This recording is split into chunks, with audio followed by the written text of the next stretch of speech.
প্রিয় বন্ধুরা, এই মুহূর্তে যে গুরুত্বপূর্ণ আপডেটটি উঠে আসে সেটি হচ্ছে জরুরি ভিত্তিতে বৈঠক মমতা এবং শিক্ষামন্ত্রী এবং পর্ষদ সভাপতি কল্যাণময় গঙ্গোপাধ্যায় এবং উচ্চ শিক্ষা সংসদের সভাপতি মহুয়া দাসের মধ্যে। এই মিটিং হতে চলেছে বিকাশ ভবন অথবা বিদ্যাসাগর ভবনে। এক্ষেত্রে বলে রাখি, মন্ত্রিসভা গঠন হবে 10ই মে। মন্ত্রিসভা গঠনের পরেই কিন্তু জরুরি ভিত্তিতে বৈঠক ডাকবেন মমতা বন্দ্যোপাধ্যায়। পশ্চিমবঙ্গে মাধ্যমিক এবং উচ্চ মাধ্যমিক শিক্ষা নিয়ে কি হতে চলেছে, ভবিষ্যৎ কি। এদিকে কিন্তু একটা প্রশ্ন রয়ে গেল, সেই প্রশ্ন হচ্ছে পশ্চিমবঙ্গের ভাবি শিক্ষামন্ত্রী ব্রাত্য বসু কিন্তু এখন করোনায় আক্রান্ত, তিনি হোম আইসোলেশনে রয়েছেন। তিনি কিন্তু শপথ গ্রহণ থেকে বিরত থাকবেন বলেই জানিয়েছেন। আনন্দবাজার পত্রিকাতেও কিন্তু সেটা প্রকাশিত হয়েছে, এখনই শপথ নেবেন না ব্রাত্য বসু। তাহলে কি আবারও শিক্ষামন্ত্রী পদে বসতে চলেছেন পার্থ চট্টোপাধ্যায়? এদিকে কিন্তু একটা প্রশ্ন থাকবে, 10ই মে যখন মিনিস্টারগুলো অ্যানাউন্স করা হবে, অর্থাৎ এডুকেশন মিনিস্টারকে অ্যানাউন্স করা হবে, তখন কিন্তু আমরা জানতে পেরে যাব যে পশ্চিমবঙ্গের শিক্ষামন্ত্রী কে হতে চলেছেন। সেই শিক্ষামন্ত্রীর সঙ্গে কিন্তু জরুরি ভিত্তিতে বৈঠক ডেকেছেন মমতা বন্দ্যোপাধ্যায়। সাধারণত সম্ভবত এই বৈঠক হতে চলেছে 11 অথবা 12 তারিখে, কারণ 10ই মে শপথ গ্রহণ, তারপরেই কিন্তু বৈঠকটা হবে। এই বৈঠকে কিন্তু চূড়ান্ত সিদ্ধান্ত নেওয়া হবে মাধ্যমিক এবং উচ্চ মাধ্যমিক পরীক্ষার। প্রথমত বলে রাখি, প্রথম বৈঠক কিন্তু বিকাশ ভবনে হতে চলেছে, কারণ প্রথমে মাধ্যমিকের সিদ্ধান্ত গ্রহণ করা হবে।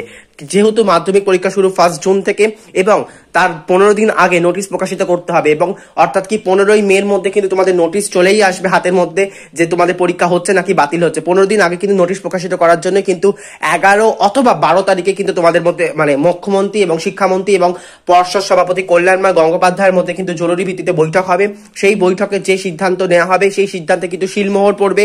সেই শিলমোহর পড়ার পর কিন্তু সেই নোটিশটা 13 অথবা 14 তারিখের মধ্যে কিন্তু অফিসিয়াল ওয়েবসাইটে WBBSCর অফিসিয়াল ওয়েবসাইটে জানিয়ে দেওয়া হবে যে তোমাদের পরীক্ষা হতে চলেছে নাকি বাতিল হতে চলেছে। এক্ষেত্রে বলে রাখি, মাননীয় মুখ্যমন্ত্রী কিন্তু সর্বদা ছাত্র এবং ছাত্রীদের পাশে দাঁড়িয়েছেন। আশা করাই যাচ্ছে তিনি এবারও তাদেরকে নিরাশ করবেন না। ছাত্রছাত্রীদের পাশে দাঁড়াবেন ভাবি শিক্ষামন্ত্রী যে হবেন তিনিও আশা করি ছাত্র এবং ছাত্রীদের পাশে দাঁড়াবেন।